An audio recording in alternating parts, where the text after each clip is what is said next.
Hello दोस्तों, आप सभी का स्वागत है समसामयिक घटना चक्र के इस ऑनलाइन प्लेटफॉर्म पर। मैं मोहित आप सभी का हार्दिक स्वागत करता हूं आज अपने इस वीडियो में। इस वीडियो में हम लोग चर्चा करेंगे 7 अगस्त 2026 के महत्वपूर्ण करंट अफेयर। परीक्षा दृष्टि से इंपॉर्टेंट जितने भी इंपॉर्टेंट करंट अफेयर होते हैं, प्रतिदिन न्यूज़पेपर बेस्ड हम लोग यहाँ पर करंट अफेयर पर डेली शाम को 7:30 बजे चर्चा करते हैं।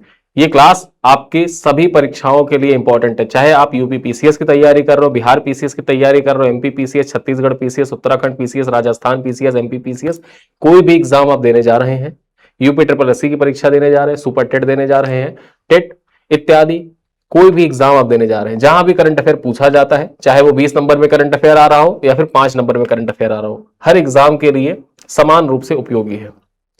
करंट अफेयर का ट्रेंड ऐसा है कि अब जो आपसे परीक्षाओं में सवाल पूछे जाते हैं वो सिर्फ आप किसी पत्र पत्रिका पर रहकर निर्भर रहकर कंप्लीट नहीं कर सकते हैं। इसमें आपको डेली करंट अफेयर तैयार करना ही करना होगा। और डेली करंट अफेयर तैयार करने का फायदा एक ये होता है, देखिए, सिर्फ अगर आपको प्रीलिम्स निकालना है तो आप पत्रिका पढ़िएगा, आपको फाइनल सिलेक्शन लेना है तो आपको डेली करंट अफेयर पढ़ना ही चाहिए, चाहे आप न्यूज़पेपर पढ़ें या फिर किसी वीडियो क्लास को जो रेगुलर चलती है उनको फॉलो करें। और हम लोगों का कॉन्सेप्ट यही है कि हम जो डेली न्यूज़पेपर होते हैं, इंपॉर्टेंट खबरें होती हैं, उनको यहां पर अपने इस करंट अफेयर की क्लास में सम्मिलित करते हैं।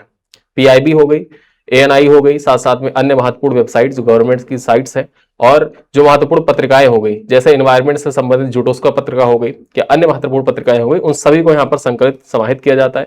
इससे होता क्या है कि आपके प्रीलिम्स के लिए इंपॉर्टेंट फैक्ट्स पॉइंट्स तो मिलते ही हैं, मुख्य परीक्षा में इन करंट अफेयर को कैसे आप अपनी परीक्षाओं में यूज कर सकते हैं और किस प्रकार से आंसर लिखते टाइम पर वैल्यू एडेड मटेरियल की तरह उनको यूज करेंगे, किस प्रकार से आप केस स्टडी के तौर पर कंटेंट को यूज करेंगे, ये सारी बातें आपको इसी क्लास में बता भी दी जाती है। इससे फायदा ये होता है कि आप लोग करंट पढ़ने के साथ साथ में जो मेंस के पॉइंट्स हैं वो भी आपको मिलते जाते हैं और कहां पर यूज करना है, कैसे यूज करना है, क्योंकि अल्टीमेटली आपको मेंस का एग्जाम क्वालिफाई करके ही, जो प्रीलिम्स होता है वो तो क्वालिफाइंग एग्जाम होता है, नंबर जो होता है आपको मुख्य परीक्षा में लेना होता है। और मुख्य परीक्षा में अच्छे नंबर अच्छे आंसर से ही आते हैं, और अच्छे आंसर के लिए आपको कहीं ना कहीं सारे आंसरों को रिलेट करना होगा किससे, करंट अफेयर से।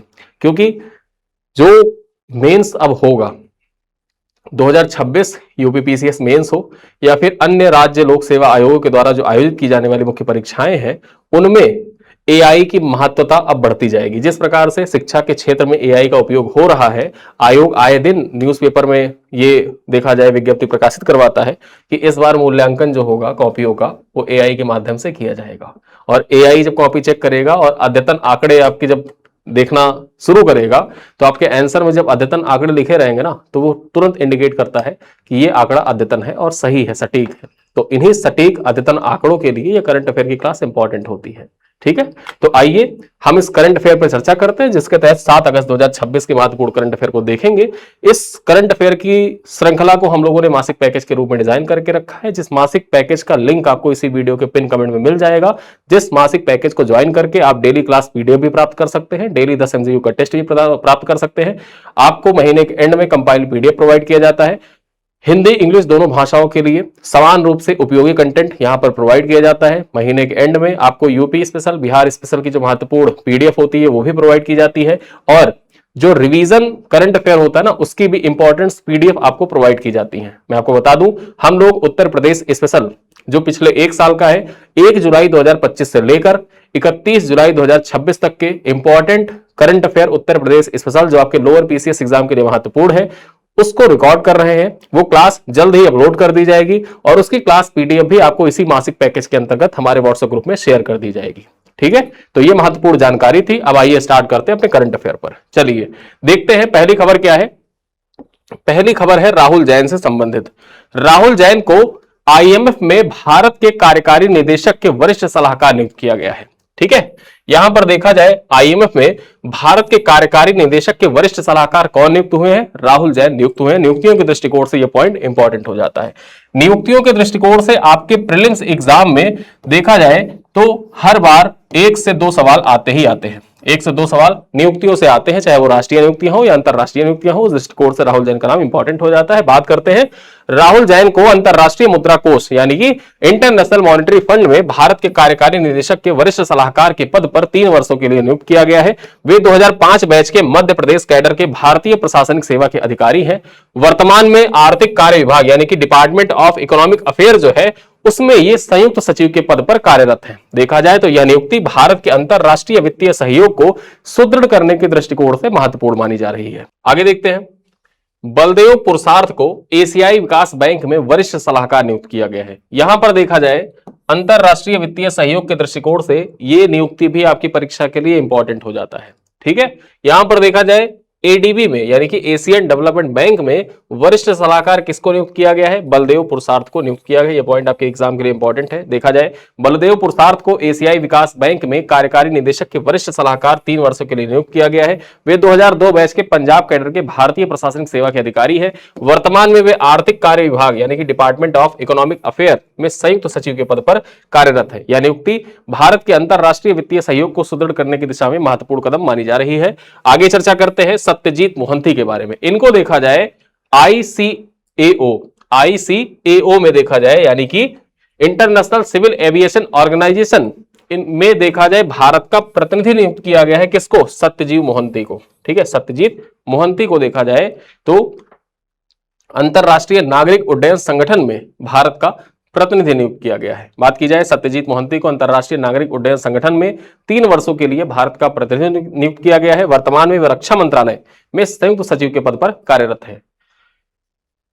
आईसीएओ संयुक्त राष्ट्र की नागरिक उड्डयन से संबंधित विशेषकृत एजेंसी है जिसका मुख्यालय कहां पर है? इसका मुख्यालय मॉन्ट्रियल में है। मॉन्ट्रियल कहां पर है? मॉन्ट्रियल कनाडा में पड़ता है। ठीक है, जो आईसीएओ है इसका मुख्यालय आपकी परीक्षा में पूछा भी जा चुका है, पीवाईक्यू में आया भी है। ठीक, ये पीवाईक्यू में पूछा जा चुका है। चलिए आगे देखते हैं, यह नियुक्ति वैश्विक नागरिक उड्डयन नीति में भारत की भागीदारी की ओर और ज्यादा सशक्त करने के दृष्टिकोण से महत्वपूर्ण मानी जा रही है। आगे चर्चा करें राष्ट्रीय भाला फेंक दिवस। अभी जो राष्ट्रीय भाला फेंक दिवस है आज मनाया जा रहा है। क्यों मनाया जा रहा है? नीरज चोपड़ा की वजह से मनाया जा रहा है। यहां पर बात की जाए तो राष्ट्रीय भाला फेंक दिवस प्रतिवर्ष 7 अगस्त को नीरज चोपड़ा द्वारा टोक्यो ओलंपिक 2020 में पुरुष भाला फेंक स्पर्धा में स्वर्ण पदक जीतने की ऐतिहासिक उपलब्धि की स्मृति में मनाया जाता है। वर्ष 2026 में राष्ट्रीय भाला फेंक दिवस का 5वां संस्करण आयोजित किया जा रहा है। यहां पर देखा जाए तो भारतीय एथलेटिक्स महासंघ ने 2021 में 7 अगस्त को राष्ट्रीय भाला फेंक दिवस घोषित किया था। ठीक है, तो स्मृति जो टोक्यो ओलंपिक में नीरज चोपड़ा के द्वारा गोल्ड मेडल जीता गया था भाला फेंक कर, उसकी स्मृति में मनाया जाता है। पहली बार कब मनाया गया था? तो 2021 में मनाया गया था। इस बार 2026 में 6ठा संस्करण मनाया जा रहा है। पहला राष्ट्रीय भाला फेंक दिवस जो था यहां पर बात करें 7 अगस्त 2022 को मनाया गया था। इसका उद्देश्य भाला फेंक खेल जो है इसको देश भर में बढ़ावा दे रहा है। अगली खबर देखा जाए आपकी परीक्षा के लिए इंपॉर्टेंट हो जाता है। साथ ही साथ यहां पर देखा जाए जो परिवहन मंत्रालय है, सड़क परिवहन मंत्रालय, इसके द्वारा देखा जाए और इरिडा के द्वारा मिलकर no insurance no fuel pilot परियोजना संचालित की जा रही थी और इसी परियोजना के अंतर्गत देखा जाए एक महत्वपूर्ण निर्णय भी आ गया है। ठीक है, जो सर्वोच्च न्यायालय है, सर्वोच्च न्यायालय ने नए वाहनों के लिए अनिवार्य थर्ड पार्टी बीमा की जो अवधि थी इसको बढ़ा दी है। थर्ड पार्टी बीमा की अवधि बढ़ा दी है। सर्वोच्च न्यायालय ने मोटर वाहन अधिनियम 1988, अब यहां पर इंपॉर्टेंट हो जाता है, जो लोग जुडिशरी की तैयारी करते हैं, जुडिशरी के बच्चे हैं, वो लोग तो जानते ही हैं कि मोटर वाहन जो मोटर व्हीकल एक्ट है वो कब का है। ये मोटर व्हीकल एक्ट आपसे पूछा भी जाता है। जब फर्स्ट सेमेस्टर का एग्जाम देते हैं तो वहां पर मोटर व्हीकल एक्ट से संबंधित सवाल पूछे जाते हैं आपके जो एलएलबी का पेपर होता है। ठीक है, अब परीक्षा में पूछा भी गया है ये मोटर वाहन अधिनियम, जो प्रमुख अधिनियम है ना, सुमेलित करने के लिए पूछ लेता है। जैसे वन संरक्षण अधिनियम कब आया, वन अधिनियम कब आया, या फिर पर्यावरण संरक्षण अधिनियम कब आया, ये सारे अधिनियम जो होते हैं एक तरफ अधिनियम दे देता है और दूसरी तरफ टेबल दे देता है मिलाने के लिए, सुमेलित करने के लिए, या फिर ऐसा पूछता है कि निम्नलिखित में से कौन सा सही सुमेलित नहीं है। ठीक है, तो यहां पर जो मोटर वाहन अधिनियम है ये कब आया था? 1988 में आया था। ठीक है, इसके अनुपालन को सुदृढ़ करने हेतु 4 पहिया वाहनों के लिए 4 वर्ष तथा 2 पहिया वाहनों के लिए 6 वर्ष की अनिवार्य थर्ड पार्टी बीमा अवधि निर्धारित की है। पहले क्या होता है, ये जो 2 पहिया वाहन होते हैं इनके लिए थर्ड पार्टी जो बीमा होता था ये 5 वर्षों का होता था। अब इसकी अवधि 1 साल बढ़ा दी गई है। देखा जाए तो थर्ड पार्टी बीमा दुर्घटना से किसी तृतीय पक्ष की मृत्यु, चोट या संपत्ति क्षति पर कानूनी दायित्व को संरक्षण प्रदान करता है। देखा जाए तो न्यायालय ने भारतीय बीमा विनियामक एवं विकास प्राधिकरण, जिसको आप शॉर्ट में इरेडा भी कहते हैं, इसको संशोधित व्यवस्था तत्काल लागू करने तथा 4 स्तरीय बीमा ढांचा विकसित करने का निर्देश दिया है। वहीं पर देखा जाए तो सड़क परिवहन एवं राजमार्ग मंत्रालय और इरेडा को no insurance no fuel pilot परियोजना की संभावनाओं के अध्ययन करने का भी निर्देश दिया है। ठीक है, दिया है। यहां पर इंपॉर्टेंट ये हो जाता है कि no insurance no fuel pilot project किसके द्वारा संचालित किया जा रहा है। परीक्षा में ऐसा सवाल पूछे तो ये पॉइंट आप जाने रहिएगा कि सड़क परिवहन एवं राजमार्ग मंत्रालय तथा इरेडा के द्वारा। ठीक, सड़क परिवहन राजमार्ग मंत्रालय और इरेडा के द्वारा no insurance no fuel project चलाया जा रहा है। अब फ्यूल की बात आई है तो ऐसा नहीं कि पेट्रोलियम मंत्रालय के द्वारा संचालित किया जा रहा है, ये राजमार्ग मंत्रालय के द्वारा संचालित किया जा रहा है। चलिए आगे देखते हैं, हिरोशिमा दिवस के बारे में चर्चा कर लेते हैं। जो हिरोशिमा दिवस है ये कब मनाया जाता है? ये मनाया जाता है 6 अगस्त को। 6 अगस्त को मनाया जाता है। यहां पर देखा जाए हिरोशिमा दिवस प्रतिवर्ष 6 अगस्त को द्वितीय विश्व युद्ध के दौरान 1945 में संयुक्त राज्य अमेरिका के द्वारा जापान के हिरोशिमा शहर पर किए गए परमाणु बम हमले के पीड़ितों की स्मृति में मनाया जाता है। ठीक है, बात करें तो 2026 में हिरोशिमा परमाणु बमबारी का 81वां वर्षगांठ मनाया जा रहा है। पहले हिरोशिमा शांति महोत्सव 6 अगस्त 1947 को हिरोशिमा शांति महोत्सव संघ के द्वारा शांति एवं परमाणु निशस्त्रीकरण के संदेश के लिए आयोजित किया गया था। अब ये जो शांति एवं परमाणु निशस्त्रीकरण संदेश है ना, यहां पर जो शांति का नोबेल 2024 का था। ठीक, 2024 में शांति का नोबेल किसको प्रदान किया गया था? निहोन हिडानक्यो को प्रदान किया गया था। ठीक है, निहोन हिडानक्यो एक जापानी संगठन है जो शांति और परमाणु निशस्त्रीकरण के लिए कार्य करता है और निहोन हिडानक्यो को हिबाकुशा के नाम से जाना जाता है। हिबाकुशा का तात्पर्य क्या होता है? जो हिबाकुशा है ये एक प्रकार का संगठन है, जापानी संगठन है। और बेसिकली जापानी संगठन जो है, जापानी संगठन में कौन से लोग जुड़े हैं? जो अमेरिका के द्वारा जो ये परमाणु बम हमला किया गया था, परमाणु बम गिराया गया था, उससे जो बचे हुए लोग हैं, ठीक है, उससे जो बचे हुए लोग हैं उनका एक संगठन है हिबाकुशा। और उसी के द्वारा देखा जाए निहोन हिडानक्यो का निर्माण किया गया था, जो बेसिकली किस लिए कार्य करता है? शांति और परमाणु निशस्त्रीकरण की इस दुनिया से परमाणु बम को पूरी तरीके से खत्म कर दिया जाए। क्योंकि जो हिबाकुशा संगठन के लोग हैं उनका मानना यह है कि हमने उस त्रासदी को झेला है और हमसे बेहतर उस त्रासदी को कोई नहीं बता सकता। ठीक है, इसीलिए ये लोग शांति और परमाणु निशस्त्रीकरण के लिए कार्य करते हैं उनके द्वारा। और पहली बार देखा जाए हिरोशिमा शांति महोत्सव संघ का आयोजन कब किया गया था? 6 अगस्त 2047 को किया गया था। बात करें तो गेनबुक डोम, अब ये जो गेनबुक डोम है ये इंपॉर्टेंट हो जाता है। गेनबाकू डोम ये 1945 की जो बमबारी हुई थी उसके बाद बचा एकमात्र प्रमुख ढांचा है और 1996 में संयुक्त राष्ट्र शैक्षिक वैज्ञानिक एवं सांस्कृतिक संगठन अर्थात यूनेस्को के द्वारा देखा जाए इसको विश्व धरोहर स्थल भी घोषित किया गया है। ठीक, तो आपको याद रखना है गेनबुक जो डोम है, गेनबाकू डोम, ये कहां पर अवस्थित है? ये जापान के हिरोशिमा शहर के अंतर्गत आता है और ये एकमात्र ऐसा ढांचा है जो उस टाइम पर इस जो हमला हुआ था इस हमले से बच गया था। ठीक है, कुछ इस प्रकार से दिखता है, इमेज में आपको दिखाया भी गया है। चलिए आगे देखते हैं। केरल के तट पर समुद्री घोड़े की एक नई प्रजाति खोजी गई है। ठीक है, हिप्पोकैम्पस अमांडा वेंसिटी, इसकी खोज की गई है। ठीक है, यहां पर देखा जाए केरल मत्स्य एवं महासागर अध्ययन विश्वविद्यालय के शोधकर्ताओं ने हिप्पोकैम्पस अमांडा वेंसेंटी नामक एक समुद्री घोड़े की नई प्रजाति की खोज की है जो 150 वर्षों पुराने वर्गीकरण संबंधी भ्रम का समाधान इसके द्वारा किया गया है। यहां पर बात करें तो यह शोध जुटोक्सा पत्रिका में प्रकाशित हुआ तथा नमूने देखा जाए तूतीकोरिन तमिलनाडु तथा अंचुथेंगु केरल में एकत्रित किए गए। एक खास बात मैं बताऊं, यहां पर देखा जाए जो बच्चा पालने का कार्य, जैसे कंगारू होता है ना, कंगारू तो एक थैली होती है, उसी थैली में अपने बच्चे को रखता है। उसी प्रकार से देखा जाए तो जो ये समुद्री घोड़े होते हैं ना, इसमें जो मेल होता है, मेल के पाउच पाया जाता है। यहां पर एक पाउच होता है, उसी पाउच में अपने बच्चों को रखता है, बच्चों को पालता है। ठीक, चलिए आगे देखते हैं। नई प्रजाति का नाम प्रसिद्ध जीव विज्ञानी अमांडा विंसेंट के नाम पर रखा गया है। अमांडा विंसेंट के नाम पर देखा जाए इसका नाम रखा गया है।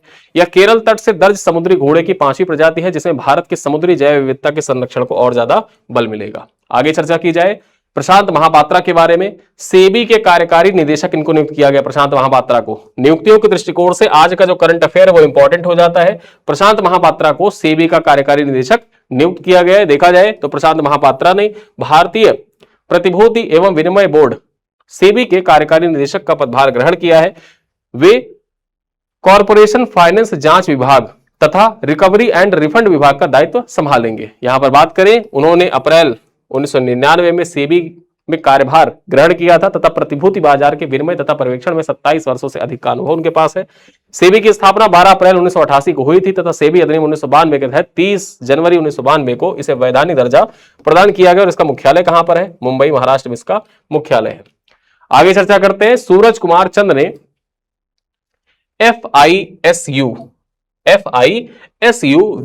विश्वविद्यालय स्क्वैश चैंपियनशिप में गोल्ड मेडल हासिल किया है। यहां पर देखा जाए सूरज कुमार चंद ने FISU विश्वविद्यालय स्क्वैश चैंपियनशिप में गोल्ड मेडल जीतकर इतिहास रच दिया है। वे इस प्रतियोगिता में स्वर्ण पदक जीतने वाले पहले भारतीय खिलाड़ी बने हैं, यानी कि अभी तक कोई भी ऐसा भारतीय खिलाड़ी नहीं था जिसने वर्ल्ड यूनिवर्सिटी स्क्वैश चैंपियनशिप में गोल्ड मेडल जीता हो। ठीक है, फाइनल मुकाबले में उन्होंने हंगरी के बेंडेक तकाचा, ठीक है, को 3-2 से पराजित किया। यह उपलब्धि विश्वविद्यालय स्तर पर भारत के स्क्वैश खेल की बढ़ती सफलताओं को दर्शाता भी है। अगली खबर चर्चा करें।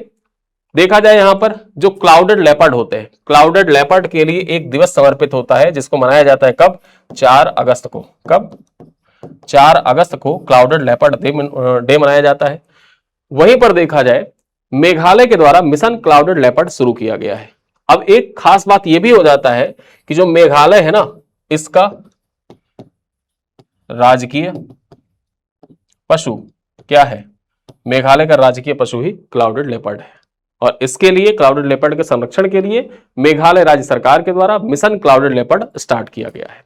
बात करें तो मेघालय सरकार ने राज्य पशु मुख्य भूमि क्लाउडेड लेपर्ड, ठीक है, इसके संरक्षण के लिए मिशन क्लाउडेड लेपर्ड स्टार्ट किया है।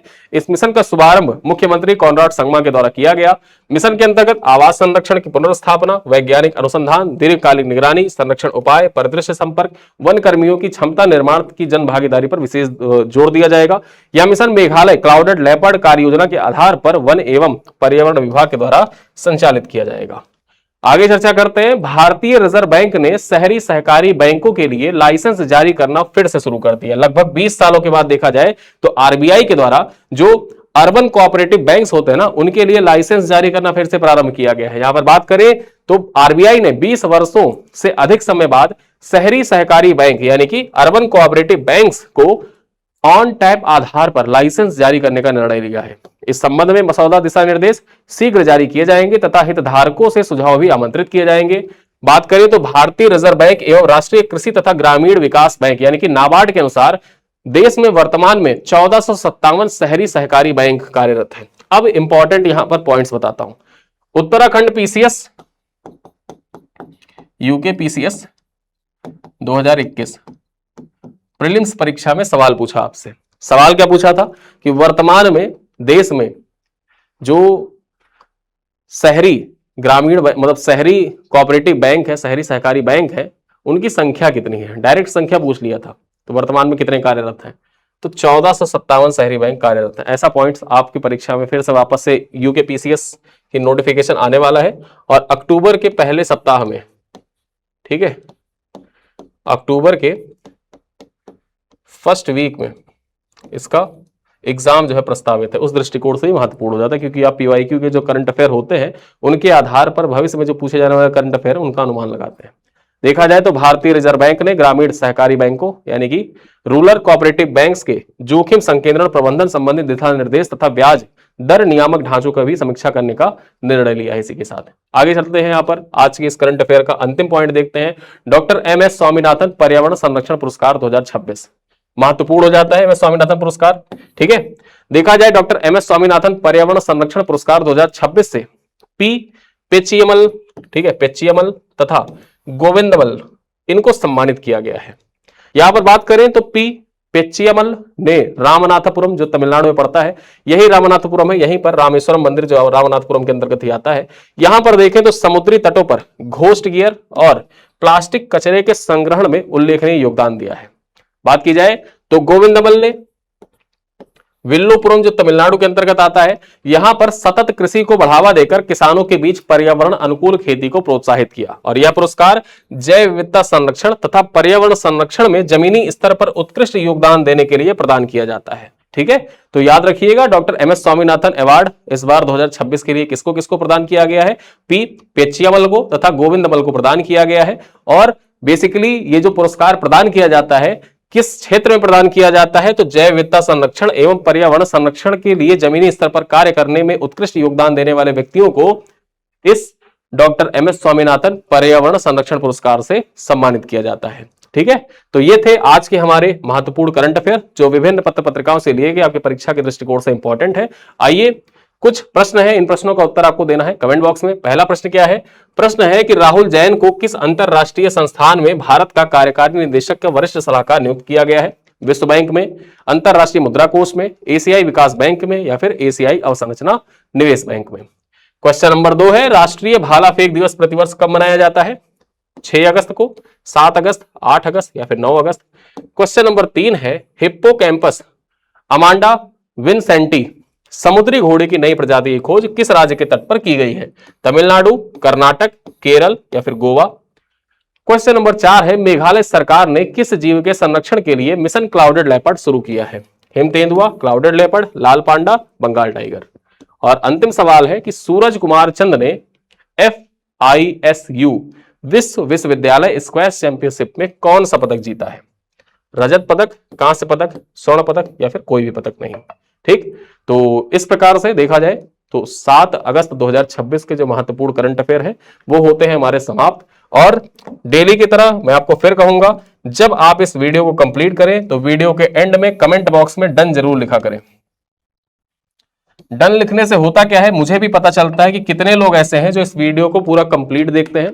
और दूसरी बात यह है, दूसरा कारण डन लिखवाने का यह है कि एक मैं आपको देता हूं टास्क डेली का कि करंट अफेयर आपको कंप्लीट करना है। प्रतिदिन शाम को 7:30 बजे करंट अफेयर आ जाता है, तो मैं देखना चाहता हूं कि कौन से लोग ऐसे हैं कि किस टाइम पर इस करंट अफेयर को कंप्लीट करते हैं।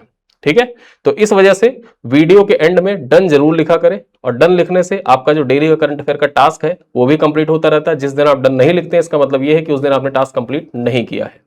तो इस वजह से प्रतिदिन आपको डन लिखना है वीडियो के एंड में। जब भी आप वीडियो समाप्त करें, वीडियो समाप्त करने के बाद में अपना डेली टास्क है उसमें करंट अफेयर को इंक्लूड करके रखना है, क्योंकि आपके प्रीलिम्स के लिए भी इंपॉर्टेंट है और आपको अच्छे नंबर दिलाने के लिए मुख्य परीक्षा के लिए महत्वपूर्ण रोल अदा करेगा। तो इन्हीं सब बातों के साथ इस क्लास को करते हैं समाप्त। मिलते हैं अगली क्लास में, तब तक के लिए धन्यवाद।